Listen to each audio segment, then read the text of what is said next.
That's what happened today. Abby, and we, as Sarah just noted, Trump made this bizarre claim that Kamala Harris, quote, happened to turn black. She's obviously identified as black. Yes, her mom is Indian and her father Jamaican, but she's obviously identified as black for her whole life. She went to Howard, for God's sake. That's not really outreach to the black community?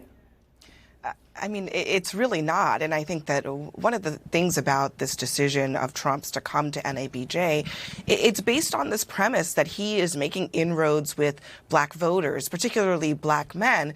But when the rubber meets the road, I think that the Trump that was on display on that stage is really pretty consistent with what he has been saying all along. And as Sarah pointed out, going back to questioning whether Barack Obama was eligible to be president, questioning his citizenship, to now questioning Kamala Harris's race, that is consistent. I'll also say, I think that when we describe this as going off the rails, we should be clear. Trump was the one who seemed to lose control of the situation from the beginning.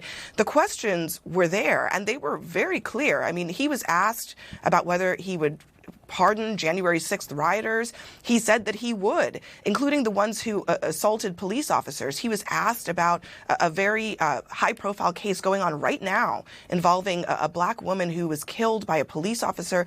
He didn't know about the case, and he seemed to suggest that the officer involved might qualify for immunity. So there were a lot of moments that I don't think were very beneficial to Donald Trump in this interview, but were nevertheless incredibly important to hear from his own mouth, because he is not getting asked about these questions when he goes on the friendly interviews that he's been doing quite a lot of over the last few weeks.